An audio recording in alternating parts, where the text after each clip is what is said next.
السلام علیکم ورحمۃ اللہ وبرکاتہ۔ خلفائے راشدین کا چوتھا حصہ خلیفہ راشد سیدنا علی المرتضی رضی اللہ عنہ پیش خدمت ہے۔ جی ہاں، اسلام کے چوتھے خلیفہ راشد سیدنا علی المرتضی رضی اللہ عنہ کی زندگی کے خون چکا واقعات، انہوں نے خلافت کے 6 مشکل ترین سال کیسے گزارے، انتہائی دلچسپ انداز میں۔ ارشاد نبوی ہے، اے علی، کیا تم اس پر راضی نہیں کہ تمہیں میرے ساتھ وہی نسبت ہو جو ہارون علیہ السلام کو موسیٰ علیہ السلام کے ساتھ تھی؟ البتہ میرے بعد کوئی نبی نہیں ہوگا۔ جماعت اصحاب روشن ستارے ہیں، آسمان پر موجود ستاروں کی روشنی کم و بیش ہے۔ یہی مثال صحابہ کرام رضی اللہ عنہم کی ہے، لیکن ہیں سبھی روشن۔ ان میں سب سے نمایاں، سب سے روشن اور سب سے تابناک بہرحال پہلے 4 صحابہ رضی اللہ عنہم ہی ہیں۔ یہی پہلے 4 اصحاب خلفائے راشدین ہیں۔ عشرہ مبشرہ میں بھی سب سے پہلے انہی کا نام ہے۔ یوں تو اللہ تعالیٰ نے قرآن مجید میں رسول کریم صلی اللہ علیہ وسلم کے سارے ہی صحابہ کو جنت کی بشارت دی ہے، پھر ان صحابہ کا درجہ سب سے بلند بتایا جنہوں نے اسلام لانے میں پہل کی، اللہ کے راستے میں ہجرت کی، کافروں سے جہاد کیا۔ سیدنا علی رضی اللہ عنہ ایسے ہی صحابہ میں شامل ہیں۔ انہیں یہ عزت بھی حاصل ہے کہ وہ بدری صحابی ہیں۔ اللہ تعالیٰ نے بدری صحابہ کی سب خطائیں معاف کر دی۔ علی بیعت رضوان کرنے والوں میں بھی شامل تھے کہ جن کو اللہ تعالیٰ نے واضح الفاظ میں اپنے راضی ہونے کی خوشخبری دی ہے، پھر انہیں شہادت بھی نصیب ہوئی۔ مسلمانوں کا ایمان ہے کہ راہ حق میں شہید جنتی ہیں۔ ان سب باتوں کے علاوہ سیدنا علی رضی اللہ عنہ ان 10 صحابہ میں بھی شامل ہیں جنہیں دنیا میں جنتی ہونے کی بشارت دی گئی، یعنی عشرہ مبشرہ میں ہیں۔ ان تمام خصوصیات کے علاوہ آپ کی ایک خصوصیت یہ بھی ہے کہ نبی صلی اللہ علیہ وسلم نے اپنی پیاری بیٹی سیدہ فاطمہ رضی اللہ عنہا آپ کے نکاح میں دی۔ اس جلیل القدر ہستی کی زندگی کے اوراق آپ کے سامنے رکھتے ہیں۔ سیدنا علی بن ابی طالب رضی اللہ عنہ 6 صدی عیسوی کے آخری سال یعنی 600 عیسوی میں یا 601 عیسوی میں مکے میں پیدا ہوئے۔ اس وقت رسول کریم صلی اللہ علیہ وسلم کی عمر 30 سال کے قریب تھی، گویا علی رضی اللہ عنہ آپ سے 30 سال چھوٹے تھے۔ ہجری سن سیدنا علی کی پیدائش کے قریباً 23 سال بعد شروع ہوا، مطلب یہ کہ آپ نے ہجرت سے 23 سال پہلے اس دنیا میں آنکھ کھولی۔ والدہ نے نام اسد یا حیدر رکھا، لیکن والد نے علی نام رکھا، پھر اسی نام پر دونوں کا اتفاق ہو گیا، البتہ حیدر ان کا لقب ہو گیا۔ آپ کی کنیتیں ابو الحسن اور ابو تراب تھیں۔ ابو تراب کی کنیت نبی کریم صلی اللہ علیہ وسلم نے عطا فرمائی۔ آپ کے لقب اسد، مرتضی اور حیدر ہیں۔ سیدنا علی رضی اللہ عنہ رسول کریم صلی اللہ علیہ وسلم کے سگے چچا ابو طالب کے بیٹے تھے۔ ان کا خاندان وہی تھا جو آپ کا تھا، اور یہ قبیلہ قریش کا سب سے زیادہ عزت والا گھرانہ تھا۔ یہ گھرانہ بنو ہاشم کہلاتا تھا۔ گویا نبی کریم صلی اللہ علیہ وسلم بھی ہاشمی تھے اور سیدنا علی بھی ہاشمی تھے۔ سیدنا علی کے والد کا نام تو عبد مناف تھا، لیکن وہ اپنی کنیت ابو طالب سے مشہور تھے۔ رسول کریم صلی اللہ علیہ وسلم کے والد جناب عبداللہ ان کے سگے بھائی تھے۔ ان کا نسب اس طرح ہے: ابو طالب بیٹے تھے عبد المطلب کے، عبد المطلب بیٹے تھے ہاشم کے، ہاشم بیٹے تھے عبد مناف کے، اور عبد مناف بیٹے تھے قصی کے۔ ابو طالب مکے کے بزرگ اور سردار تھے، رسول اللہ صلی اللہ علیہ وسلم پر جان چھڑکتے تھے، آپ کو اپنی اولاد سے بھی زیادہ چاہتے تھے۔ آپ 25 سال کی عمر تک ابو طالب کے ساتھ ہی رہے، پھر ان کی اجازت سے مکے کی ایک نیک خاتون سیدہ خدیجہ رضی اللہ عنہا سے شادی کر لی اور الگ رہنے لگے۔ آپ نے نبوت کا اعلان کیا تو قریش جان کے دشمن بن گئے، لیکن یہ ابو طالب ہی تھے جو آپ کی حمایت میں اٹھ کھڑے ہوئے، ہر طرح سے آپ کا ساتھ دیا۔ علی رضی اللہ عنہ کی والدہ کا نام فاطمہ رضی اللہ عنہا تھا۔ وہ بھی ہاشمی تھیں، یہ آپ پر ایمان لے آئی تھیں، یہ بھی آپ سے حد درجے محبت کرتی تھیں۔ انہوں نے ہجرت بھی کی اور ہجرت کے 4 یا 5 سال بعد وفات پائی۔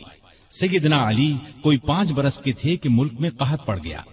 ابو طالب پر ایک بڑے کنبے کا بوجھ تھا، اس لیے آپ صلی اللہ علیہ وسلم نے ان سے علی کو مانگ لیا۔ اس وقت سے سیدنا علی آپ کے ساتھ رہنے لگے۔ سیدہ خدیجہ رضی اللہ عنہا نے ان کی پرورش اور تربیت میں آپ کا برابر ساتھ دیا۔ نبی کریم صلی اللہ علیہ وسلم نے نبوت کا اعلان فرمایا تو اس وقت سیدنا علی کی عمر قریباً 10 برس تھی۔ رسول اللہ صلی اللہ علیہ وسلم کی دعوت پر انہوں نے فوراً اسلام قبول کر لیا۔ اس طرح بچوں میں سب سے پہلے انہی کو اسلام کی دولت نصیب ہوئی۔ اب وہ بھی آپ کے ساتھ نماز پڑھنے لگے۔ ایک دن ان کے والد ابو طالب نے انہیں آپ کے ساتھ نماز پڑھتے دیکھا تو پوچھا، بیٹا یہ دین کیا ہے جس پر تم چل رہے ہو؟ انہوں نے فوراً جواب دیا، ابا جان میں اللہ اور اس کے رسول پر ایمان لے آیا ہوں، ان کی تصدیق کر چکا ہوں اور یہ میں نے ان کے ساتھ نماز پڑھی ہے۔ اس پر ابو طالب نے کہا، محمد تمہیں بھلائی کے سوا کسی چیز کی طرف نہیں بلائیں گے، تم ان کے ساتھ لگے رہو۔ سیدنا علی رضی اللہ عنہ بچپن ہی سے نیک تھے، بتوں سے نفرت کرتے تھے۔ رسول اللہ صلی اللہ علیہ وسلم کی تربیت نے انہیں علم کا سمندر بنا دیا۔ لڑکپن ہی میں لکھنا پڑھنا سیکھ لیا۔ اس زمانے میں یہ بہت بڑی خوبی کی بات تھی۔ اسی زمانے میں انہوں نے ہتھیار چلانے اور دشمن سے لڑنے کا ڈھنگ بھی سیکھ لیا۔ جوان ہونے تک انہوں نے سپاہ گری کے اصول اور قاعدے پوری طرح سیکھ لیے۔ کشتی میں تو کوئی ان سے جیت نہیں سکتا تھا۔ والد کی وفات کے بعد صرف 3 برس مکے میں رہے۔ رسول کریم صلی اللہ علیہ وسلم نے جب ہجرت کی تو سیدنا علی کو اپنے بستر پر سلایا۔ لوگوں کی جو امانتیں آپ کے پاس تھیں وہ سب آپ نے علی کے حوالے کی اور فرمایا، یہ امانتیں ان کے مالکوں کو سونپ کر مدینے آ جانا۔ کافروں نے اس وقت آپ کے گھر کو گھیر رکھا تھا۔ آپ صلی اللہ علیہ وسلم رات کے وقت گھر سے نکلے تو اللہ تعالیٰ نے کافروں کی آنکھوں پر پردے ڈال دیے اور وہ آپ کو نہ دیکھ سکے۔ صبح انہیں معلوم ہوا کہ رسول اللہ صلی اللہ علیہ وسلم مکان چھوڑ کر جا چکے ہیں تو وہ بہت جھنجھلائے۔ انہوں نے علی کو پکڑ لیا، آنکھیں نکال کر بولے، بتاؤ تمہارے صاحب کہاں ہیں؟ اس پر سیدنا علی نے جواب دیا، مجھے کچھ معلوم نہیں کہ وہ کہاں ہیں۔ یہ جواب سن کر انہیں سخت غصہ آیا، ڈانٹ ڈپٹ کی، پھر انہیں اپنے ساتھ لے گئے، ایک جگہ قید کر دیا، لیکن جب ان سے کچھ معلوم نہ ہو سکا تو چھوڑ دیا۔ اب انہوں نے لوگوں کی امانتیں لوٹائیں، پھر مکے سے ہجرت کر کے آپ صلی اللہ علیہ وسلم کی خدمت میں حاضر ہوئے۔ اس وقت آپ قباء میں تشریف فرما تھے۔ علی رضی اللہ عنہ نے مکے سے قباء تک کا سفر پیدل طے کیا۔ یہ 350 میل کا سفر ہے۔ قباء پہنچے تو پاؤں میں چھالے پڑ چکے تھے۔ پھر آپ رضی اللہ عنہ نبی صلی اللہ علیہ وسلم کے ساتھ مدینے آ گئے۔ ہجرت کے بعد سیدنا علی رضی اللہ عنہ نے 35 برس سے کچھ زیادہ مدت مدینے میں گزاری۔ یہ ان کی مدنی زندگی کہلائی۔ ہجرت سے کچھ عرصہ بعد نبی صلی اللہ علیہ وسلم نے مسجد نبوی کی تعمیر فرمائی۔ اس تعمیر میں رسول اللہ صلی اللہ علیہ وسلم اور دوسرے صحابہ نے بھی حصہ لیا۔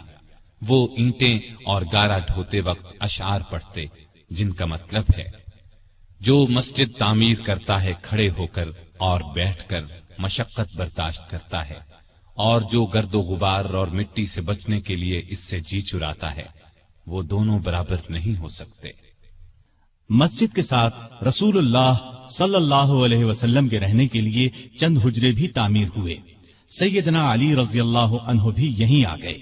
ہجرت کے بعد آپ نے بھائی چارہ کرایا تو علی کو اپنا بھائی بنایا۔ ہجرت کے دوسرے سال آپ نے اپنی پیاری بیٹی سیدہ فاطمہ رضی اللہ تعالی عنہا کی شادی علی سے کر دی۔ اس وقت سیدنا علی کے پاس ایک زرہ اور ایک گھوڑے کے سوا کچھ نہیں تھا۔ انہوں نے یہ زرہ سیدنا عثمان کے ہاتھ 480 درہم میں فروخت کر دی۔ سیدنا عثمان رضی اللہ عنہ نے یہ رقم انہیں دے دی اور زرہ بھی یہ کہہ کر لوٹا دی کہ یہ میری طرف سے تحفہ ہے۔ اس رقم سے انہوں نے شادی کا سامان خریدا اور گھر کی ضرورت کے لیے بھی رقم بچائی۔ نبی کریم صلی اللہ علیہ وسلم نے صحابہ کو جمع فرمایا، ان کے سامنے نکاح پڑھایا۔ رخصتی چند ماہ بعد ہوئی۔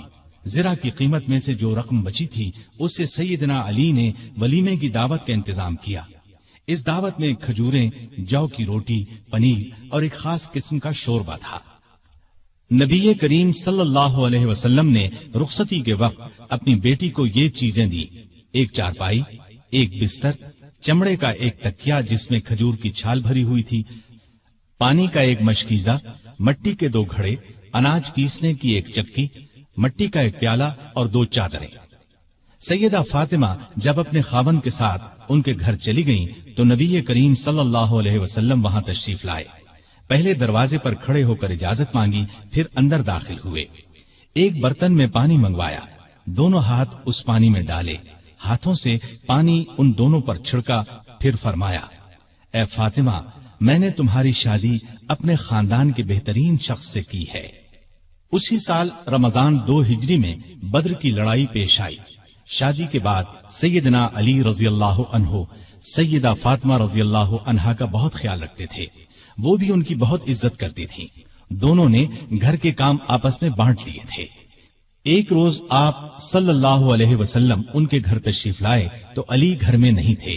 سیدہ فاطمہ سے پوچھا تو انہوں نے فرمایا کہ میرا ان سے کچھ جھگڑا ہو گیا تھا، غصے میں گھر سے باہر چلے گئے ہیں۔ آپ نے ان کے بارے میں پتہ کرایا تو وہ مسجد میں سو رہے تھے۔ آپ مسجد میں تشریف لے گئے، وہ واقعی وہاں سو رہے تھے۔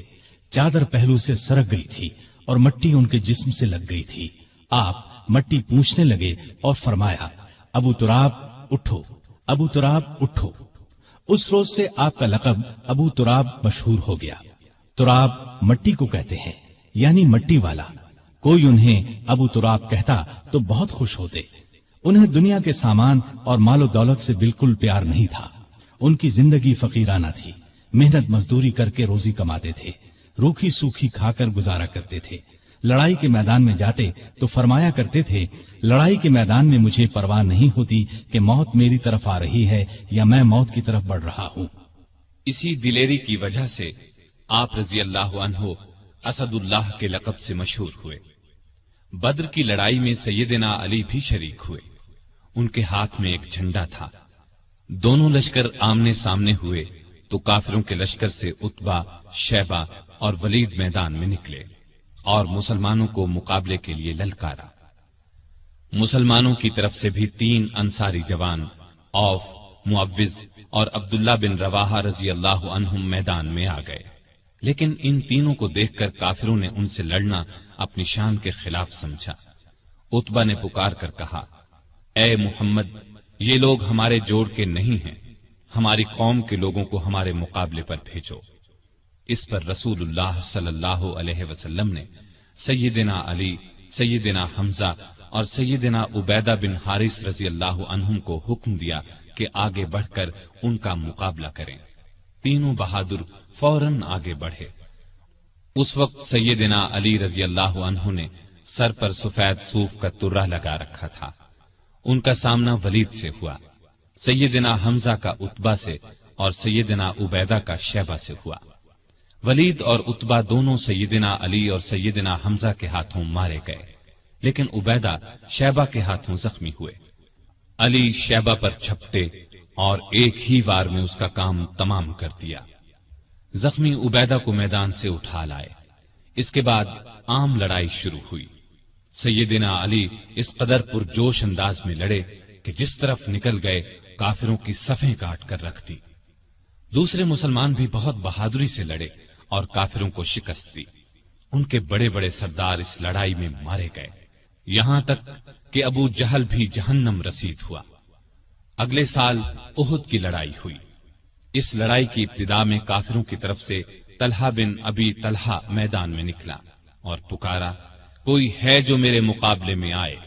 یہ سن کر سیدنا علی دوڑ کر اس کے مقابلے میں آ گئے اور ایک ہی وار میں اسے ڈھیر کر دیا۔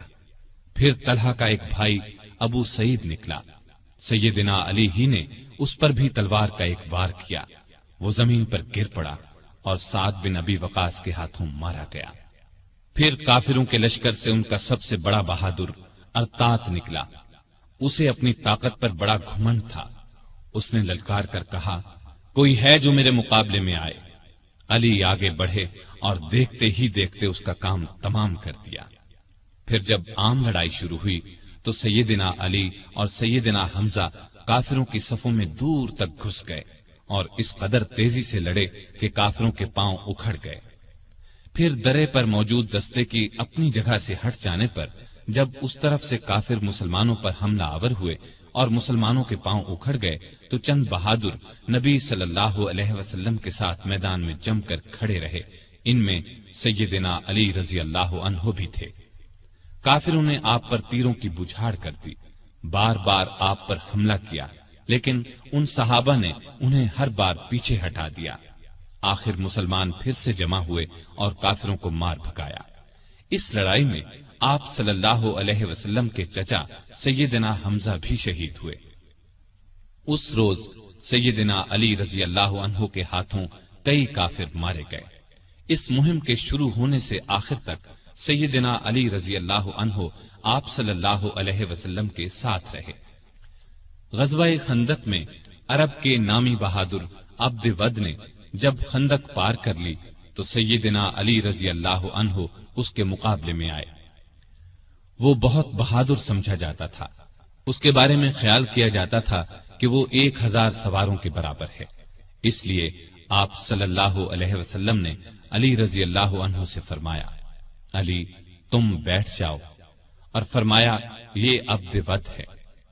اس نے پھر للکارا، سیدنا علی پھر اٹھ کر آگے بڑھے، آپ نے اس بار بھی بٹھا دیا۔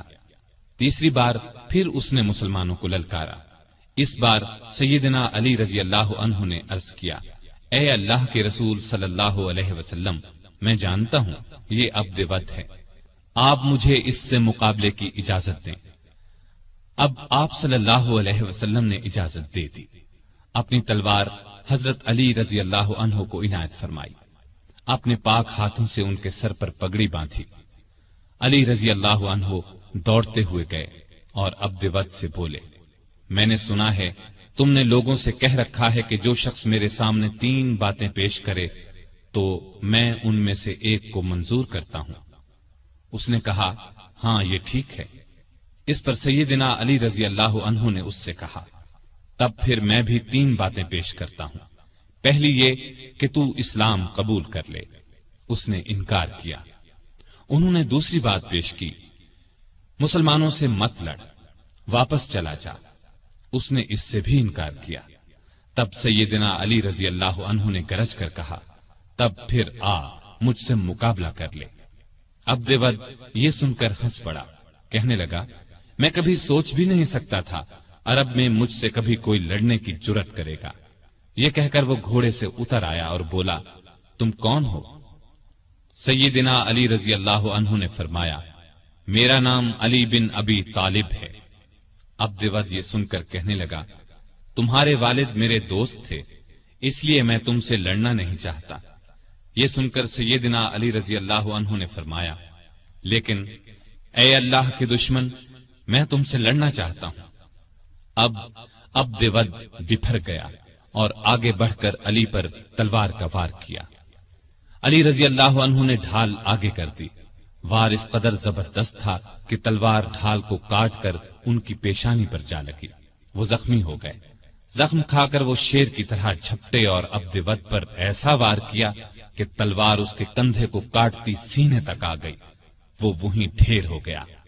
اس کے گرتے ہی سیدنا علی رضی اللہ عنہ نے زور سے نعرے تکبیر بلند کیا۔ اب عبد ود کے کچھ ساتھی آگے بڑھے، لیکن وہ بھی اللہ کے شیر کے آگے نہ ٹھہر سکے، بھاگ نکلے۔ ان میں سے ایک نوفل بن عبداللہ خندق میں گرا۔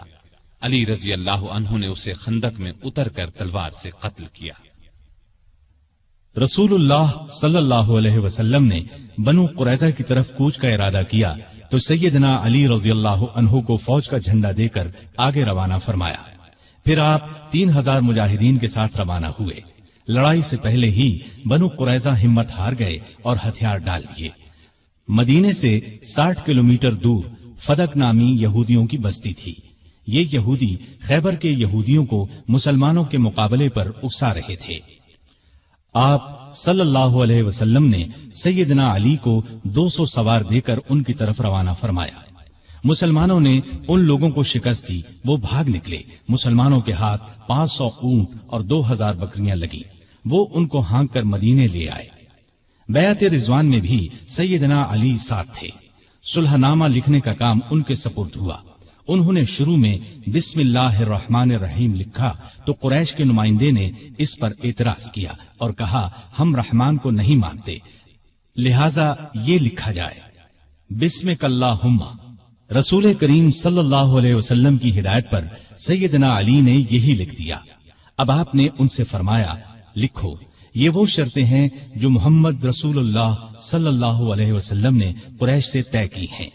سیدنا علی نے الفاظ لکھے تو قریشی نمائندے سہیل بن عمرو نے کہا جب ہم آپ کو اللہ کا رسول نہیں مانتے تو پھر صلح نامے میں یہ کیوں لکھا جائے، لہٰذا آپ محمد بن عبداللہ لکھوائیے۔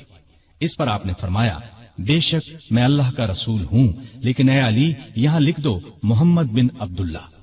یہ سن کر سیدنا علی نے عرض کیا اے اللہ کے رسول صلی اللہ علیہ وسلم، مجھ میں تو یہ ہمت نہیں ہے کہ میں اپنے ہاتھ سے رسول اللہ کا لفظ مٹا دوں۔ ان کی بات سن کر رسول اللہ صلی اللہ علیہ وسلم نے اپنے ہاتھ سے رسول اللہ کے الفاظ مٹا دیے۔ اس کے بعد علی نے باقی معاہدہ تحریر کیا۔ جن یہودیوں کو شرارتوں کی وجہ سے مدینے سے نکالا گیا تھا وہ خیبر کے قلعوں میں جمع ہو گئے۔ بہت سے یہودی وہاں پہلے سے تھے۔ یہ سب مسلمانوں کے خلاف سازشوں سے باز نہیں آ رہے تھے، چنانچہ آپ نے ان کی سرکوبی کا فیصلہ فرمایا۔ وہ مدینے پر حملہ کرنے کی تیاریوں میں بھی مصروف تھے۔ رسول کریم صلی اللہ علیہ وسلم 1600 صحابہ کے ساتھ خیبر کی طرف روانہ ہوئے۔ سب قلعے ایک ایک کر کے فتح ہو گئے، لیکن ایک قلعہ جس کا نام قموس تھا فتح ہونے میں نہ آیا۔ جب آپ کے کئی صحابہ کی کوششیں کامیاب نہ ہو سکیں تو آپ نے فرمایا میں کل جھنڈا ایک ایسے شخص کو دوں گا جو اللہ اور اس کے رسول سے محبت کرتا ہے اور اللہ اور اس کا رسول اس سے محبت کرتے ہیں، جس کے ہاتھ پر خیبر فتح ہو جائے گا۔ دوسرے دن جب تمام صحابہ اس جھنڈے کے منتظر تھے کیونکہ وہ سب اللہ اور اس کے رسول سے محبت کرتے تھے، رسول اللہ صلی اللہ علیہ وسلم نے پوچھا علی کہاں ہیں؟ بتایا گیا ان کی آنکھیں دکھتی ہیں۔ آپ نے انہیں بلایا، آنکھوں میں اپنا لعاب لگایا، وہ اسی وقت ٹھیک ہو گئیں۔ آپ نے انہیں جھنڈا دے کر قموس کی طرف روانہ فرمایا۔ اس قلعے کا حاکم مرحب تھا، یہودیوں کے نامی گرامی بہادروں میں سے ایک۔ سیدنا علی قموس کے سامنے پہنچے تو مرحب زرہ لگا کر اکڑتا ہوا باہر نکلا۔ سیدنا علی کو مقابل دیکھا اور بولا کیا مسلمانوں کی فوج میں تم سے بہتر کوئی آدمی نہیں؟ خیبر جانتا ہے کہ میں مرحب ہوں، ہتھیار بند، بہادر، تجربے کار اور لڑائی کے بھڑکتے شعلوں کا مقابلہ کرنے والا۔ سیدنا علی نے اس کے جواب میں فرمایا میں وہ شخص ہوں کہ میری ماں نے میرا نام حیدر رکھا، جنگل کے شیر کی طرح ہیبت ناک اور بہادر، میں دشمن کو آنکھ جھپکنے میں ختم کر دیتا ہوں۔ مرحب نے آگے بڑھ کر تلوار کا وار کیا، سیدنا علی تیزی سے ایک طرف ہو گئے، پھر انہوں نے مرحب پر ایسا بھرپور وار کیا کہ ان کی تلوار اس کے خود کو کاٹ کر کھوپڑی میں اتر گئی۔ پھر فوج کو لے کر آگے بڑھے، قلعے کا دروازہ توڑ کر اندر گھس گئے۔ اس طرح قموس بھی فتح ہو گیا، سارے خیبر پر مسلمانوں کا قبضہ ہو گیا۔ واپس لوٹے تو آپ صلی اللہ علیہ وسلم نے ان کی پیشانی کو چوم لیا، فرمایا اللہ تجھ سے راضی ہوا اور میں بھی۔ سیدنا علی یہ سن کر رونے لگے، یہ رونا خوشی کا تھا۔ اس موقع پر کچھ لوگ جو حبشہ میں رہ گئے تھے لوٹ آئے، ان میں سیدنا علی کے بھائی جعفر بن ابی طالب رضی اللہ عنہ بھی تھے۔ ان کے آنے کی بھی سب کو بہت خوشی تھی۔ کئی سال کے بچھڑے بھائی ایک دوسرے سے ملے تو آنکھوں سے آنسو بہ نکلے۔ 7 ہجری میں رسول اللہ صلی اللہ علیہ وسلم اپنے بہت سے صحابہ کے ساتھ عمرے کے لیے روانہ ہوئے، ان میں علی بھی شامل تھے۔ عمرے سے فارغ ہو کر مسلمان 3 دن بعد مکے سے نکل آئے اور مدینے کی طرف روانہ ہوئے۔ غزوہ موتا میں آپ کے بھائی جعفر بن ابی طالب شہید ہو گئے تو آپ کو بہت صدمہ ہوا۔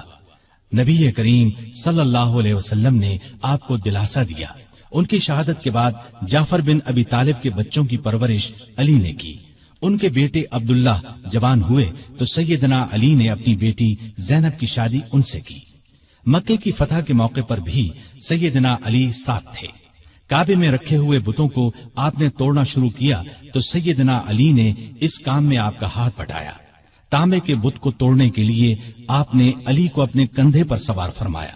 وہ بہت اونچائی پر تھا اور لوہے کی ایک سلاخ کے ساتھ زمین سے لگا ہوا تھا۔ علی نے اس بت کو بھی گرایا اور کعبے سے باہر پھینک دیا۔ مسلمانوں نے مکہ فتح کیا تو قبیلہ حوازن کے لوگ بھڑک اٹھے، ایک بڑا لشکر تیار کر کے مسلمانوں پر حملے کا ارادہ کیا۔ آپ ابھی مکے ہی میں تھے کہ ان کے ارادے کی خبر ہوئی تو آپ شوال 8 ہجری میں 12,000 مسلمانوں کو لے کر دشمن کی طرف روانہ ہوئے۔ حنین کے مقام پر دونوں فوجیں آمنے سامنے ہوئیں۔ دشمن نے یہ چال چلی کہ رات کے وقت آس پاس کی پہاڑیوں میں اپنے تیر انداز بٹھا دیے تھے۔ انہوں نے مسلمانوں پر اچانک تیروں کی بارش کر دی۔ اسلامی فوج میں مکے کے 2,000 ایسے لوگ بھی تھے جو کچھ ہی دن پہلے اسلام لائے تھے۔ وہ تیروں کی بوچھاڑ سے گھبرا کر پیچھے ہٹے۔ اس طرح ساری فوج بے ترتیب ہو گئی۔ صرف آپ صلی اللہ علیہ وسلم چند بہادروں کے ساتھ میدان میں رہ گئے تھے۔ ان میں سیدنا علی بھی تھے۔ وہ شروع سے آخر تک آپ کے پاس رہے اور بے جگری سے لڑتے رہے۔ جلد ہی مسلمان سنبھل گئے۔ انہوں نے پلٹ کر حملہ کیا اور تب دشمن کو شکست ہوئی۔ 9 ہجری میں آپ صلی اللہ علیہ وسلم نے سیدنا علی کو 150 سوار دے کر یمن کے قبیلہ بنو طے کی طرف روانہ کیا۔ وہ لوگ مسلمانوں کی آمد کی خبر سن کر بھاگ گئے۔ علی رضی اللہ عنہ نے بنو طے کا بت خانہ گرا دیا، بت توڑ ڈالے۔ اس لڑائی کے بعد مشہور سخی حاتم طائی کی بیٹی اور بیٹا عدی مسلمان ہو گئے۔ فتح مکہ کے بعد یہ خبر سننے میں آئی کہ روم کا بادشاہ مسلمانوں پر حملہ کرنے کے لیے پر تول رہا ہے۔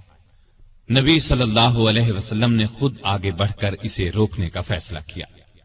آپ صلی اللہ علیہ وسلم نے اس موقع پر سیدنا علی کو اپنا قائم مقام بنایا اور خود 30,000 فوج لے کر روانہ ہوئے۔ بعض منافقین نے علی کو تانا دیا کہ وہ جنگ سے بچنے کے لیے نہیں گئے۔ اس پر انہیں رنج ہوا، ہتھیار لگا کر روانہ ہوئے، لشکر تک پہنچ گئے۔ نبی صلی اللہ علیہ وسلم نے ان سے آنے کی وجہ پوچھی تو عرض کیا، اے اللہ کے رسول صلی اللہ علیہ وسلم، میں نے شروع سے لے کر آج تک اللہ کی راہ میں لڑنے سے قدم پیچھے نہیں ہٹائے، لیکن معلوم نہیں اس مرتبہ مجھے جہاد میں شریک کرنے کے بجائے مدینے میں کیوں چھوڑ دیا گیا۔ یہ سن کر نبی صلی اللہ علیہ وسلم نے ارشاد فرمایا، اے علی، کیا تم اس بات سے راضی نہیں کہ تمہارا میرے ساتھ وہی تعلق ہو جو موسیٰ علیہ السلام کا ہارون علیہ السلام سے تھا، سوائے اس کے کہ میرے بعد کوئی نبی نہیں ہوگا۔ مطلب یہ تھا کہ جس طرح موسیٰ علیہ السلام کوہ طور پر جاتے وقت ہارون علیہ السلام کو اپنا قائم مقام بنا گئے تھے، اسی طرح میں نے تمہیں اپنا قائم مقام بنایا تھا۔ لیکن ہارون علیہ السلام نبی بھی تھے، جبکہ تم نبی نہیں ہو سکتے، اس لیے کہ میرے بعد کوئی نبی نہیں آئے گا۔ آپ کا یہ ارشاد سن کر سیدنا علی خوش ہو گئے اور مدینے واپس ہو کر آپ صلی اللہ علیہ وسلم کی قائم مقامی کا فریضہ انجام دیتے رہے، یہاں تک کہ آپ تبوک سے واپس تشریف لے آئے۔ مکہ کی فتح کے بعد نبی صلی اللہ علیہ وسلم نے سیدنا خالد بن ولید کو حکم دیا کہ وہ یمن جا کر قبیلہ ہمدان کو اسلام کی دعوت دیں۔ وہ گئے، بہت کوشش کی، لیکن انہوں نے اسلام قبول نہ کیا۔ اب آپ صلی اللہ علیہ وسلم نے سیدنا علی کو بھیجا۔ آپ صلی اللہ علیہ وسلم نے قبیلہ ہمدان کے نام ایک خط بھی دیا۔ علی رضی اللہ عنہ نے وہ خط انہیں سنایا اور اسلام کی دعوت دی۔ اس خط کے الفاظ کا اثر ان پر ہوا۔ پھر سیدنا علی نے جو ان کے سامنے واز کیا وہ بھی بہت اثر انگیز تھا، چنانچہ ان لوگوں نے اسلام قبول کر لیا۔ سیدنا علی رضی اللہ عنہ نے یہ خبر آپ صلی اللہ علیہ وسلم کو بھیجی۔ نبی صلی اللہ علیہ وسلم نے سجدہ شکر ادا کیا اور فرمایا، ہمدان کے لوگوں پر سلامتی ہو، ہمدان کے لوگوں پر سلامتی ہو۔ ہجرت کے 10ویں سال نبی صلی اللہ علیہ وسلم نے علی رضی اللہ عنہ کو ایک اور قبیلے مزہج کی طرف روانہ فرمایا تاکہ انہیں اسلام کی دعوت دی جائے۔ آپ صلی اللہ علیہ وسلم نے ہدایت فرمائی کہ اس وقت تک تلوار نہ اٹھائی جائے جب تک تم پر کوئی حملہ نہ کرے۔ سیدنا علی رضی اللہ عنہ 300 سواروں کے ساتھ مزہج کے علاقے میں پہنچے۔ وہ لوگ لڑنے پر تلے ہوئے تھے، چنانچہ زبردست مارکا ہوا۔ آخر وہ لوگ بھاگ نکلے۔ اس کے بعد قبیلے کے سردار اور بہت سے دوسرے لوگ خود علی رضی اللہ عنہ کی خدمت میں حاضر ہوئے اور مسلمان ہو گئے۔ نبی صلی اللہ علیہ وسلم نے علی کو وہاں کا قاضی بھی مقرر فرمایا۔ آپ رضی اللہ عنہ چند ماہ وہاں رہے۔ اس دوران میں سیدنا علی رضی اللہ عنہ نے مقدمات کے فیصلے بھی کیے۔ ہجرت کے 10ویں سال رسول کریم صلی اللہ علیہ وسلم نے حج کیا۔ سیدنا علی بھی یمن سے آ کر اس یادگار حج میں شریک ہوئے۔ انہوں نے رسول اللہ صلی اللہ علیہ وسلم کے حکم پر قربانی کے اونٹوں کا گوشت تقسیم کیا۔ حج سے واپس آنے کے کچھ ہی عرصے بعد نبی صلی اللہ علیہ وسلم بیمار ہوئے۔ ہجرت کے 11ویں سال آپ صلی اللہ علیہ وسلم اس دنیا سے تشریف لے گئے۔ یہ صدمہ علی رضی اللہ عنہ کی زندگی کا سب سے بڑا صدمہ تھا۔ انہوں نے عباس رضی اللہ عنہ، ان کے 2 بیٹوں قسم اور فضل رضی اللہ عنہم اور ایک انصاری صحابی کے ساتھ مل کر آپ صلی اللہ علیہ وسلم کو غسل دیا۔ اس وقت انہوں نے نبی صلی اللہ علیہ وسلم کے جسم اطہر کو اپنے بدن سے لگا رکھا۔ قبر مبارک تیار ہو گئی تو سیدنا علی نے فضل بن عباس، اسامہ بن زید اور عبد الرحمن بن عوف رضی اللہ عنہم کے ساتھ مل کر نبی صلی اللہ علیہ وآلہ وسلم کو قبر میں اتارا۔ آپ صلی اللہ علیہ وسلم کے بعد مسلمانوں نے سیدنا ابو بکر صدیق رضی اللہ عنہ کو خلیفہ چن لیا۔ 6 ماہ بعد سیدہ فاطمہ رضی اللہ عنہا بھی اس دنیا سے رحلت کر گئیں۔ ابو بکر کو علی سے بہت محبت تھی، ان کی بہت عزت کرتے تھے، خلافت کے کاموں میں ان سے مشورے بھی لیتے تھے۔ علی بھی ان سے اسی طرح محبت کرتے تھے۔ مرتد ہو جانے والوں سے جنگ ہوئی تو علی نے بھی دوسرے صحابہ کے ساتھ مل کر ان کا مقابلہ کیا۔ ابو بکر رضی اللہ عنہ نے وفات پائی تو حضرت علی رضی اللہ عنہ ان کے دروازے پر آئے اور فرمایا، آپ پر اللہ کی رحمت ہو، آپ رسول اللہ صلی اللہ علیہ وسلم کے پیارے ساتھی اور مدد کرنے والے، اللہ سے سب سے زیادہ ڈرنے والے اور سب سے بڑھ کر دین کو نفع پہنچانے والے تھے۔ اس کے بعد دیر تک ان کی خوبیوں اور بھلائیوں کا ذکر کرتے رہے۔ ابو بکر کی وفات کے بعد عمر فاروق رضی اللہ عنہ خلیفہ بنے۔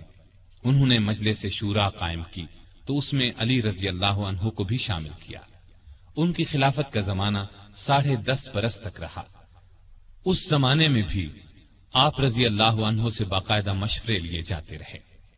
عمر فاروق رضی اللہ عنہ ان کے مشوروں کو بہت اہمیت دیتے تھے۔ جن جھگڑوں کا فیصلہ دوسرے صحابہ نہیں کر پاتے تھے وہ سیدنا علی رضی اللہ عنہ کے سامنے پیش کیے جاتے تھے۔ عمر فرمایا کرتے تھے، ہم میں سے سب سے بڑے قاضی علی رضی اللہ عنہ ہیں۔ ایک مرتبہ عمر رضی اللہ عنہ نے کوئی فیصلہ دیا تو علی نے اس کے خلاف رائے دی۔ عمر نے ان کی رائے کو درست قرار دیا۔ سیدنا عمر کے دل میں علی کی نہ صرف بہت محبت تھی بلکہ وہ ان کی بہت عزت بھی کرتے تھے۔ انہیں علی پر پورا بھروسہ تھا۔ 16 ہجری میں بیت المقدس تشریف لے گئے تو سیدنا علی کو اپنا قائم مقام بنایا۔ سیدنا عمر کے زمانے میں سب سے بڑی لڑائی نہامند کی لڑائی سمجھی جاتی ہے۔ اس موقع پر ایرانیوں کا بہت بڑا لشکر جمع ہو گیا تھا۔ سیدنا عمر نے سیدنا علی کو مسلمانوں کے لشکر کا سپہ سالار بنانا چاہا لیکن انہوں نے مدینے سے باہر جانے سے انکار کر دیا۔ پھر عمر نے خود سالار بن کر جانے کا ارادہ کیا تو سیدنا علی نے اس کا بھی مشورہ نہ دیا اور فرمایا، آپ مدینے کو ہرگز نہ چھوڑیں۔ عمر رضی اللہ عنہ کو علی کا یہ مشورہ بھی ماننا پڑا۔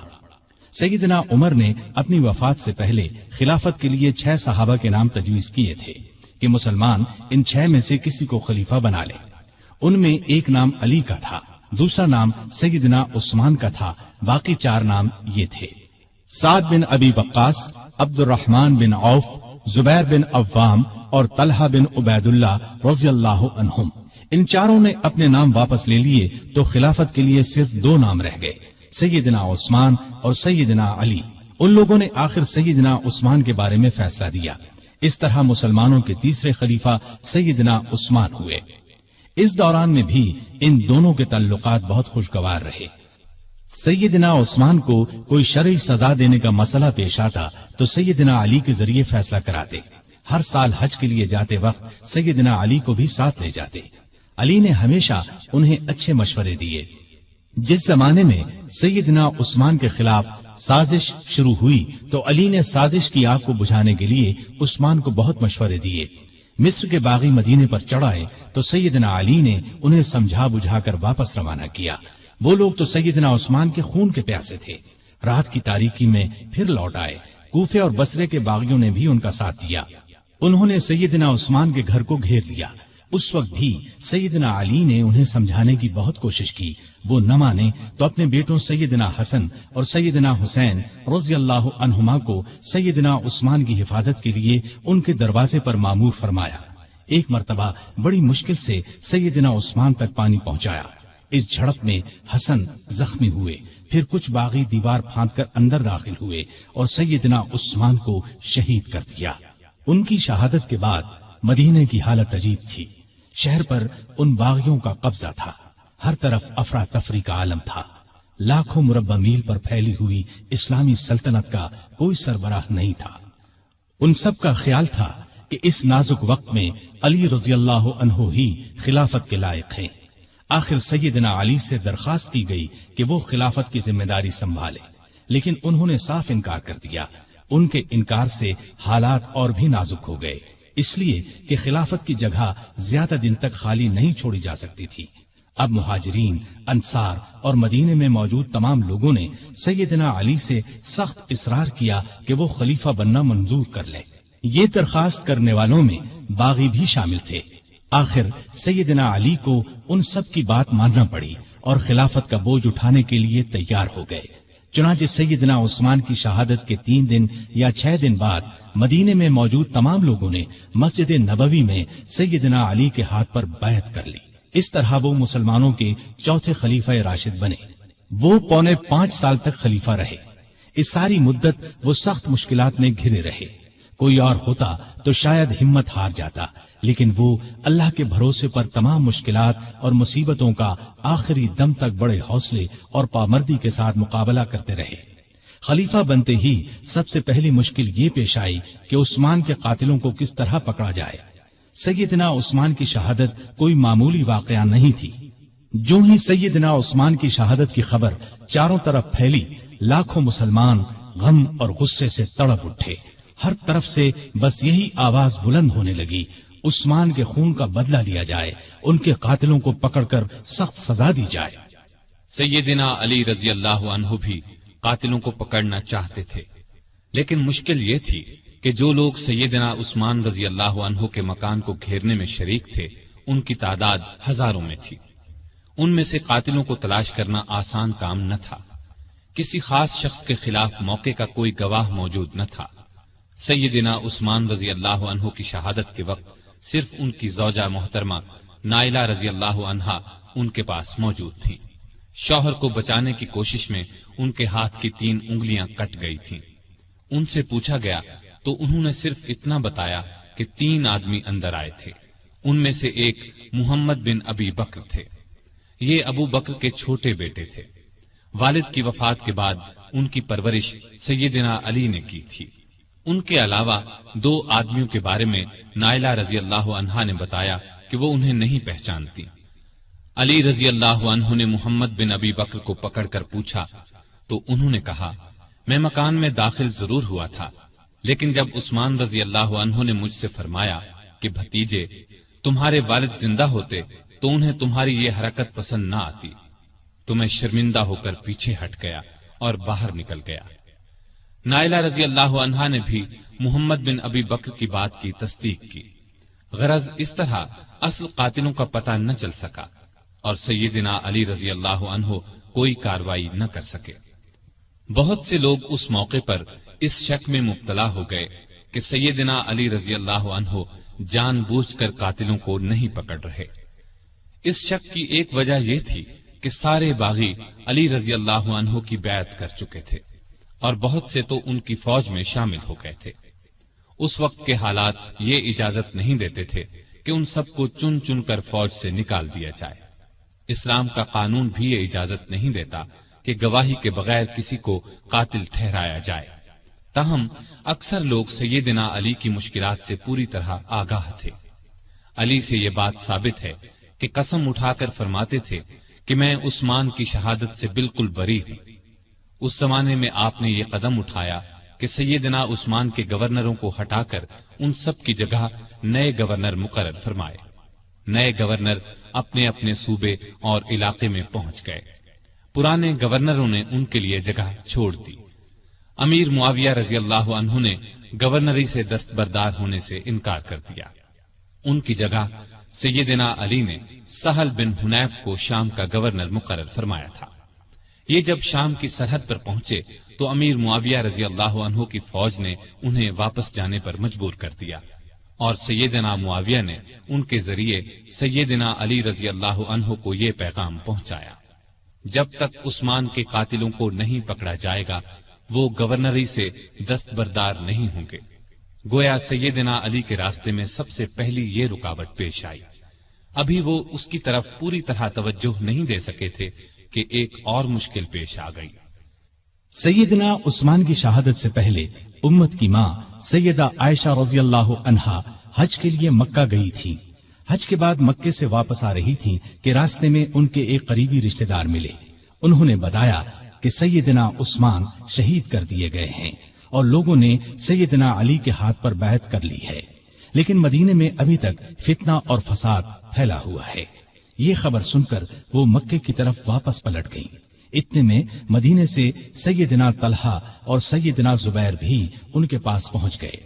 یہ دونوں بہت اونچے مرتبے کے بزرگ تھے، عشرہ مبشرہ میں سے تھے۔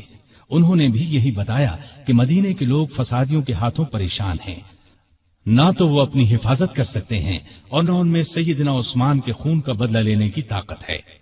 مکے کے لوگوں نے ام المومنین عائشہ رضی اللہ عنہا سے واپسی کا سبب پوچھا تو انہوں نے فرمایا: عثمان مظلوم شہید کر دیے گئے اور فتنہ دبتا ہوا نظر نہیں آتا ہے، اس لیے تم فتنے کو دور کرنے اور شہید خلیفہ کے قاتلوں سے بدلہ لینے کے لیے تیار ہو جاؤ، اسی طرح اسلام کی عزت بچائی جا سکتی ہے۔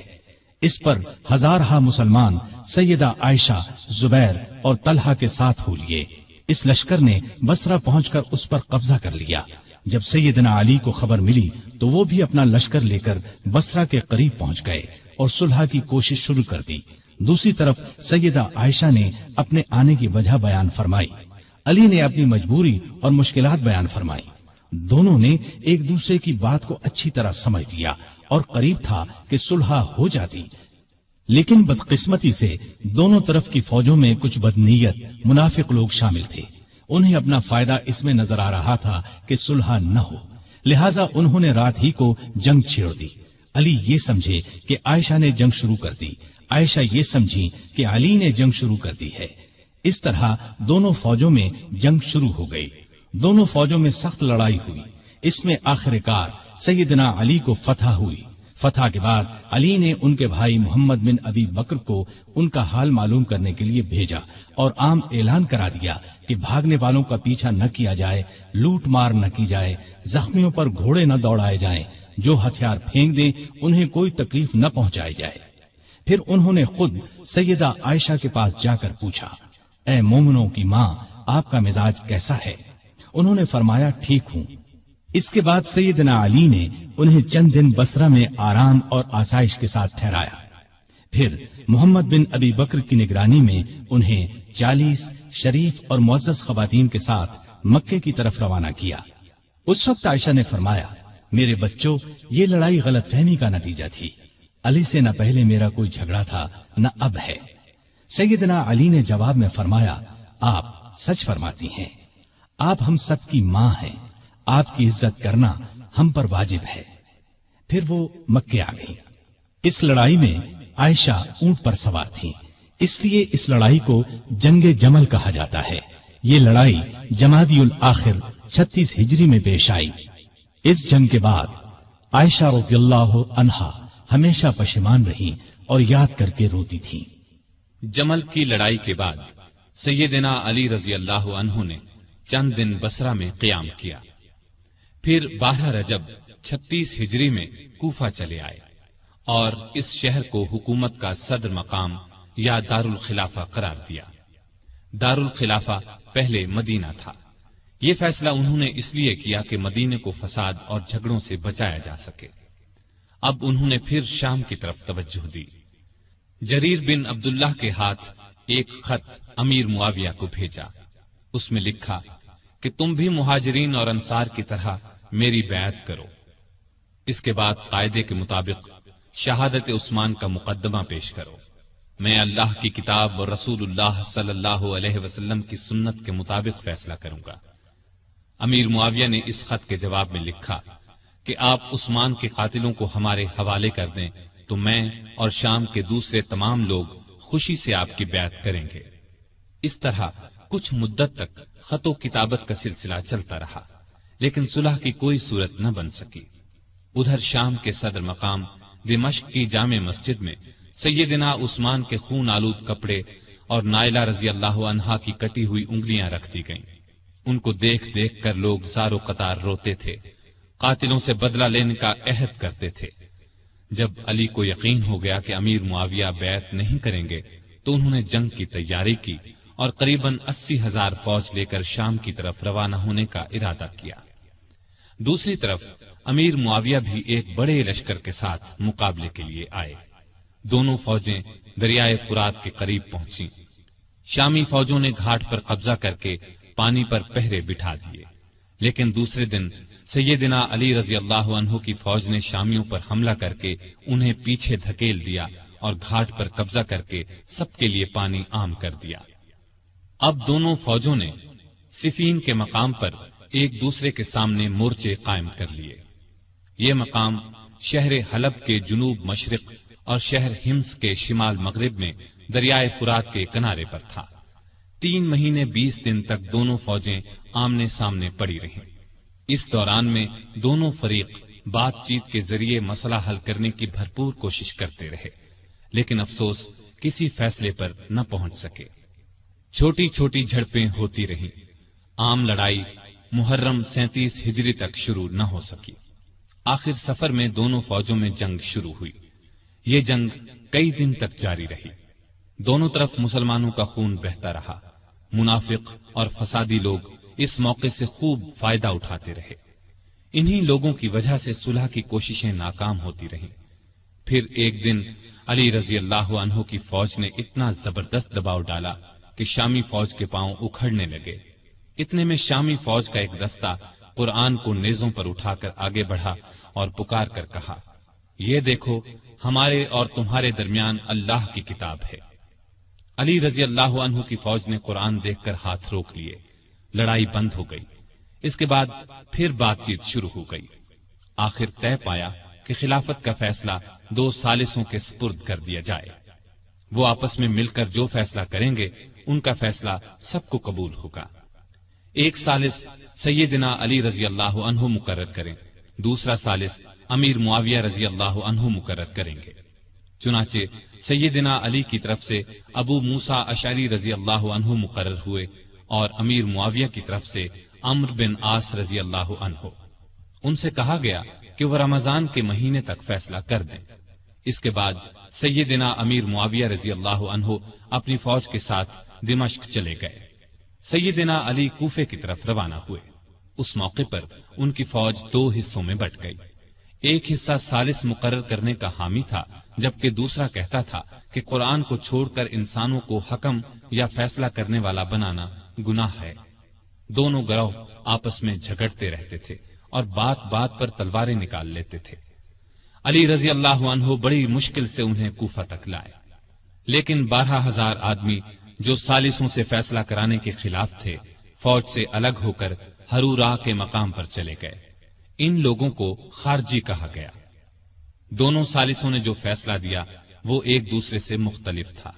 سیدنا ابو موسیٰ اشعری کا فیصلہ یہ تھا کہ علی اور امیر معاویہ میں سے کسی کو خلیفہ مقرر نہ کیا جائے، انہیں چھوڑ کر مسلمان جسے چاہیں خلیفہ بنا لیں۔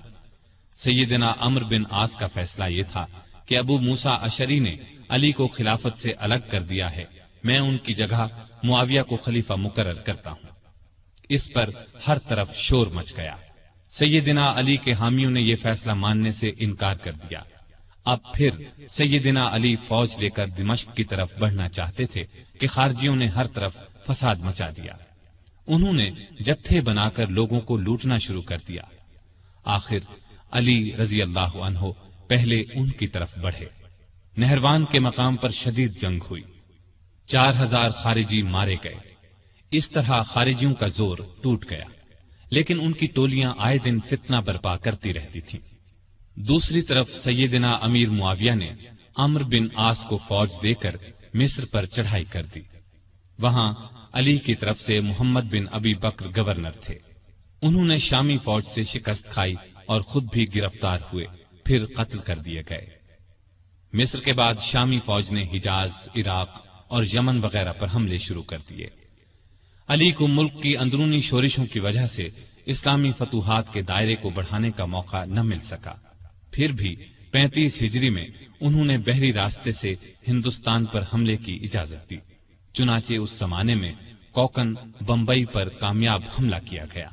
یہ علاقہ اس وقت سندھ میں شامل تھا۔ نہروان کی لڑائی کے بعد سیدنا علی کا ارادہ شام پر حملہ کرنے کا تھا۔ انہوں نے جنگ کی تیاریاں شروع کر دی تھیں، لیکن دوسری طرف خارجیوں نے سازش تیار کی کہ علی، معاویہ اور عمرو بن عاص تینوں کو قتل کر دیا جائے۔ ان کے خیال میں امن اسی صورت میں قائم ہو سکتا تھا۔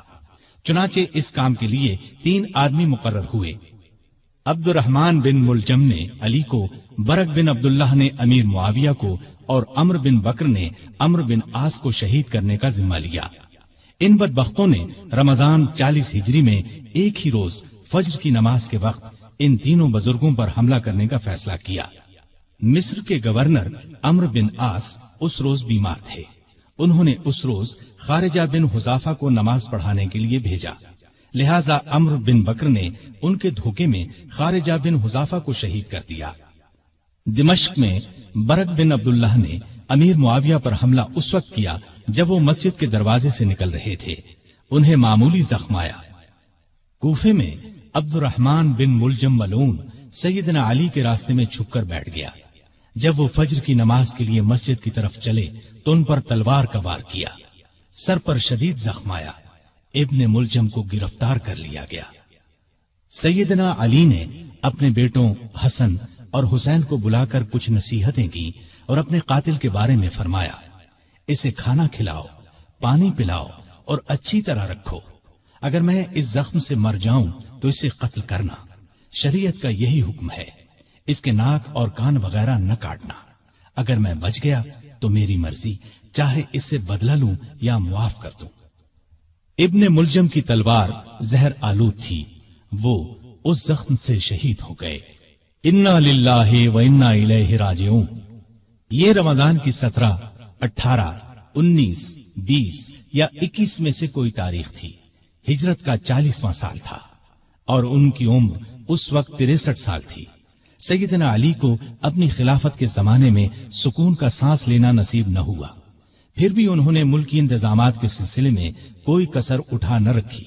مزاج میں حد درجے سادگی تھی، اللہ کا خوف بے پناہ تھا۔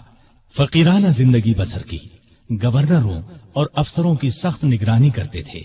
کسی عہدیدار کے خلاف شکایت ملتی تو اس کے خلاف کارروائی کرتے۔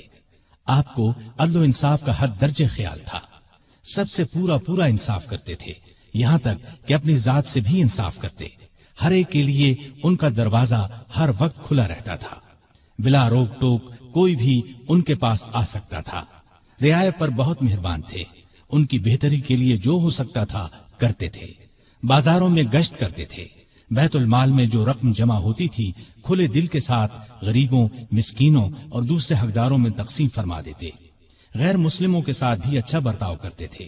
بصرے کے گورنر عثمان بن حنیف نے کسی امیر آدمی کی دعوت قبول کر لی۔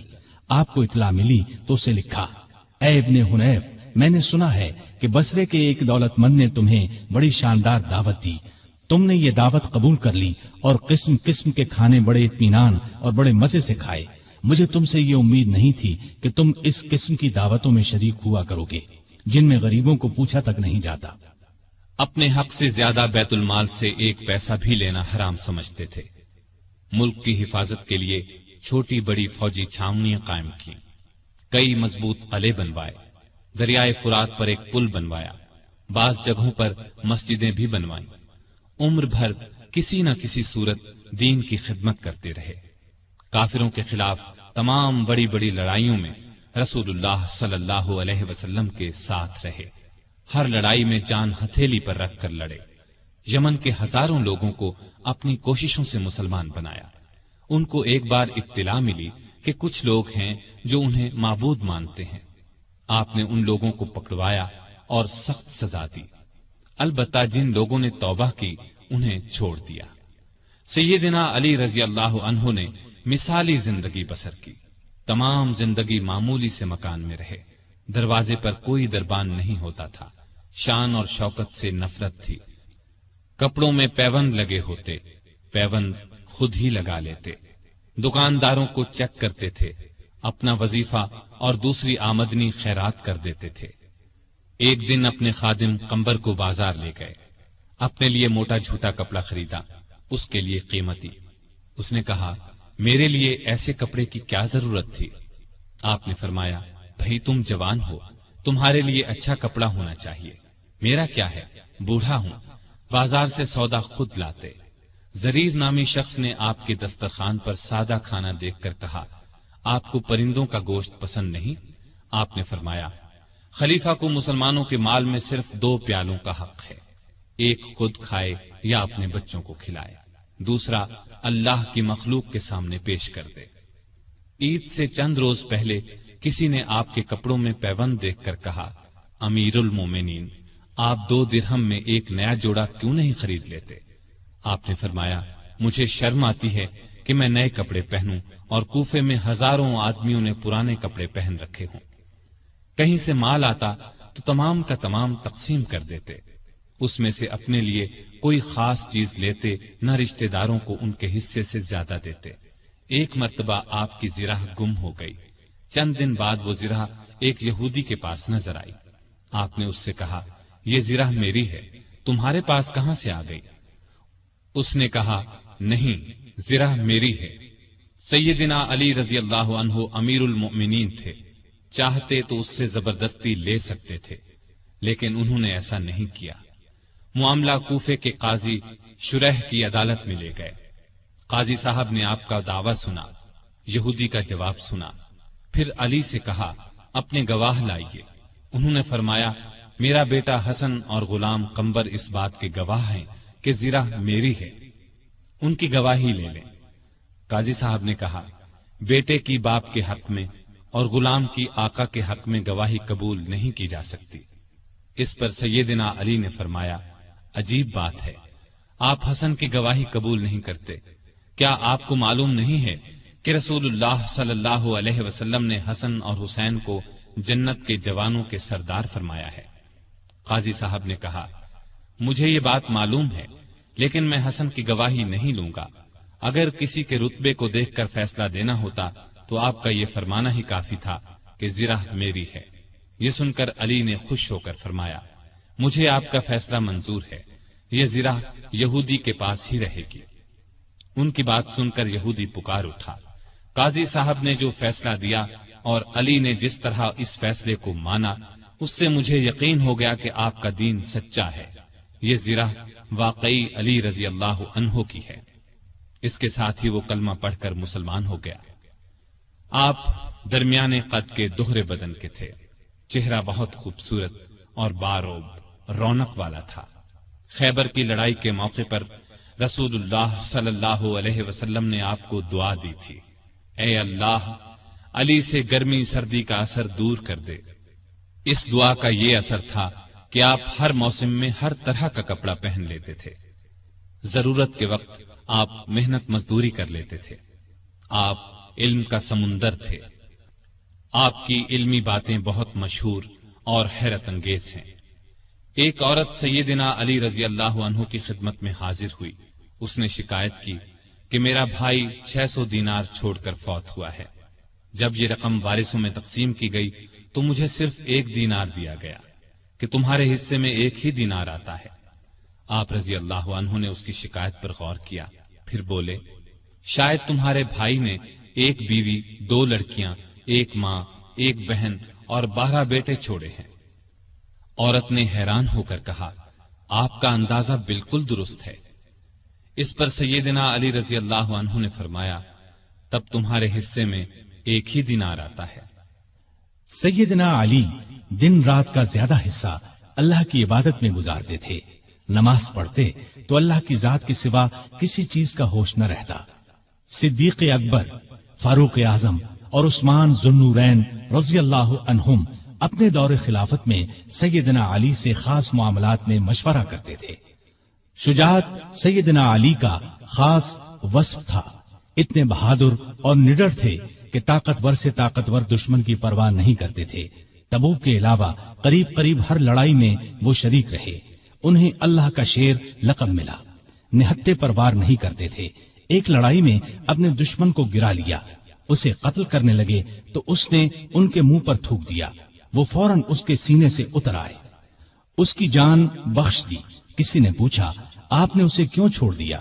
فرمایا، میں تو اس سے اللہ کے لیے لڑ رہا تھا، اس نے جو حرکت کی تو اس پر مجھے غصہ آ گیا، اب میں اسے قتل کرتا تو گویا اس قتل میں میرا غصہ بھی شامل ہوتا، اس کا مطلب یہ ہوتا کہ میں نے اسے اپنی ذات کے لیے قتل کیا ہے۔ سیدنا علی کی بہادری کے واقعات ہمیشہ تابندہ رہیں گے۔ ان کو رسول اللہ صلی اللہ علیہ وسلم سے بہت محبت تھی۔ رسول اللہ کو بھی سیدنا علی اور آپ کی اولاد سے بہت محبت تھی۔